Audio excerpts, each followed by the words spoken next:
और अब बीकानेर का रुख करते हैं भारतीय सेना का युद्ध अभ्यास शत्रु नाश 2022। भारतीय सेना की फायर पावर एक्सरसाइज, धुरों पर दम दिखा रहे भारतीय सैनिक। 3 दिवसीय अभ्यास का आज समापन। सेना प्रवक्ता कर्नल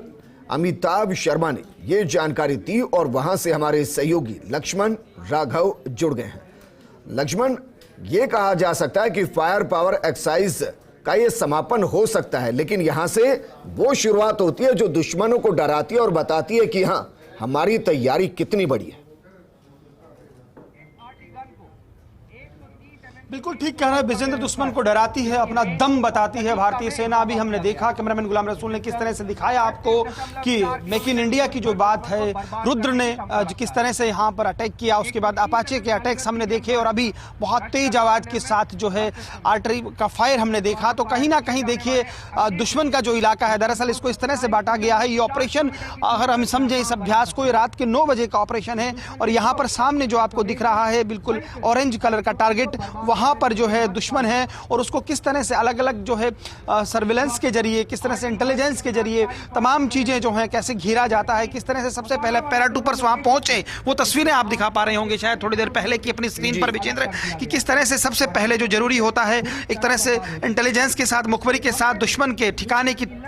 ठा लेना और उसके बाद जो है धीरे धीरे पूरा अभ्यास शुरू होता है। अभी भी आप देख पा रहे होंगे गुबार जो नजर आ रहा है, जो मिसाइलें दागी गई थी दूर तक, वहां पर जो है गुबार उठ रहा है दुश्मन का वो इलाका जहां पर ये हमला यहां पर किया गया है। तो कुल मिलाकर देखिए जो बात मैं कह रहा हूं और जो आप समझाने की कोशिश कर रहे हैं, मुझे लगता है उन दर्शकों के लिए जो सेना से सीधे तौर पर इत्तेफाक नहीं रखते हैं, हालांकि हर व्यक्ति सेना से इत्तेफाक रखता है, लेकिन बात है कि उनकी जो मैकेनाइज तरीका है उससे इत्तेफाक की बात है। तो मैं आपको बता दूं, ये जो अभ्यास है सप्तऋषि कमांड का जो है अभ्यास है, भारतीय सेना का एनुअल अभ्यास है, जिसमें फायरिंग ड्रिल्स पर खास तौर पर फोकस होता है। और सबसे बड़ी बात जो विजेंद्र आपको याद होगा, रूस यूक्रेन युद्ध में ये दिक्कत आई खास तौर पर कि जब तक आपस में कोऑर्डिनेशन नहीं होता, तो वो यहां पर जब हम बात कर रहे थे सेना के अधिकारियों के प्रवक्ता से, तो भी वो समझा रहे थे। ये देखिए आप सामने विजेंद्र टारगेट पे बिल्कुल देखिए किस तरह से जो है यहां पर फायरिंग हुई है, निशाने साधे जा रहे हैं। आप देखिए धूल का गुबार वहां पर नजर आ रहा है, दुश्मन के मांद में घुसकर उनको नेस्तनाबूद करते हुए किस तरह से हमने देखा कि भस्म जैसे टैंक जो है आगे आए। और अब आपको दिखाएंगे बहुत ही क्लोज शॉट किस तरह से टैंक जो है ये आगे बढ़ते हुए और यहां से दुश्मन के इलाके में घुसते हुए, यानी चौतरफा अटैक आप देखेंगे भारतीय वायुसेना के बाद नीचे से मैकेनाइज्ड तरीके से यहां पर देखिए और किस तरह से ये टैंक धड़धड़ाते हुए, रेत को चीरते हुए, बहुत तेजी से जाबाज जो है आगे बढ़ते हुए, और ये सीधा विजेंद्र आप देखेंगे ये पहुंचेंगे दुश्मन के इलाके में। यानी दुश्मन पर चौतरफा अटैक हुआ है। आप देख पाएंगे दुश्मन को चारों तरफ से घेर लिया गया है, मिसाइल अटैक, ध्रुव, अपाचे, और उसके बाद ये टैंक्स के जरिए जो है अलग अलग हिस्सों से आप देखेंगे,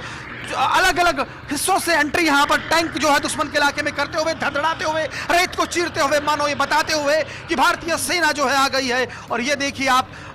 ये तस्वीरें गुलाम रसूल के कैमरे के जरिए आप तक पहुंच रही हैं कि किस तरह से पीछे से अभी अब थोड़ी देर पहले हमने देखा दोनों स्टेबल होकर जिस तरह से रुद्र ने अटैक किया, उसके बाद अपाचे आया। आप जानते हैं इंडियन एयरफोर्स का सब जो है अपाचे अपने आप में जिसे फ्लाइंग टैंक कहा जाता है। और आप ये देखिए धमाके के साथ टारगेटेड फायरिंग यहां पर सामने आपको नजर आ रहा है, वो बिल्कुल भगवा कलर में आप देखेंगे दुश्मन का जो निशान वहां पर बना हुआ है, और चारों तरफ से गुबार, धूल का, धुआं का गुबार, इसलिए कि आप जब एंट्री करते हैं दुश्मन के इलाके में तो हर तरफ से एक तरह से ये वो सीन बनाने की कोशिश है, तेज धमाकों के साथ उड़ाते चले जा रहे हैं दुश्मन के ठिकानों को। दरअसल शत्रु नाश, जैसा कि नाम से ही विजेंद्र आप समझ रहे हैं, नाश करना है शत्रु का। चौतरफा अटैक, लगातार फायरिंग, लगातार देखिए टैंक के जरिए गोले दागे जा रहे हैं और निशाने साधे जा रहे हैं। तो विजेंद्र, ये तस्वीर यहां से शत्रुनाश 2022 की fire power exercise, annual exercise भारतीय सेना का दमखम बताते हुए चौतरफा, जैसा कि मैंने कहा था कि पहले सपोर्ट सिस्टम तैयार किया गया, पहले तमाम चीजें हुई, एयर अटैक हुए एयरबॉर्न तरीके से, और अब जो है एक तरह से इन्फेंट्री जो है टैंक जो है धड़धड़ाते हुए घुसे हैं और लगातार हमले हो रहे हैं। विजेंद्र,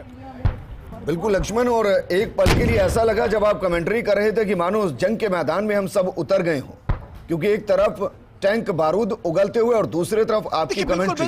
लाइव तस्वीरों को इस तरीके से बयां कर रही थी मानो हम खुद वहां मौजूद हैं। देखिए देखिए विजेंद्र, निश्चित तौर पर भारतीय सेना के जांबाज जिस तरह से काम करते हैं और जिस तरह से इस अभ्यास को ऐसा महसूस ही नहीं हो रहा कि युद्ध का कोई मैदान नहीं हो, तमाम एक फीलिंग यहां पर आ रही है। जिस तरह से ये आगे बढ़ रहे हैं निशाने पर, जिस तरह से तेज गति से दौड़ रहे हैं और जिस तरह से कोऑर्डिनेशन है, ऐसा लग रहा है कि ये वाकई ये युद्ध का कोई मैदान है और भारतीय सेना अपने ठिकाने को बचाते हुए दुश्मन को ध्वस्त करने की हर वो कार्रवाई कर रही है जो जरूरी है। और इसमें सबसे बड़ी बात विजेंद्र, जो बार बार फोकस किया जा रहा है, यहां भी जो कमेंट्री हो रही है उसमें भी, कि मेक इन इंडिया में जो चीजें हुई हैं उनको किस तरह से यहां पर एक तरह से उनके जरिए, जैसे रुद्र की बात हुई, आप जानते हैं रुद्र को लेकर बहुत सारी बातें हो रही है, किस तरह का ALH है, बहुत लाइट वेटेड है, किस तरह से दुश्मन पर टारगेट अटैक करता है, तो ये तमाम चीजें यहां पर बताई जा रही है। एक बार फिर सामने, जो बिल्कुल सामने, जैसे टारगेट के बिल्कुल नजदीक पहुंचते हुए अब भारतीय सेना के रणबांकुरे, बिल्कुल आप देखेंगे जिस तरह से मैंने कहा कि काउंटर सर्विलांस हुआ, काउंटर इंटेलिजेंस, तमाम चीजों के साथ साथ दुश्मन के ठिकाने को ध्वस्त करने की ये आखिरी तैयारी एक तरह से कहिएगा। थोड़ी देर बाद ये किला फतेह हो जाएगा। बिल्कुल लक्ष्मण, शुक्रिया तमाम जानकारी हमारे साथ साझा करने के लिए और ये सुपर एक्सक्लूसिव तस्वीरें दिखाने के लिए।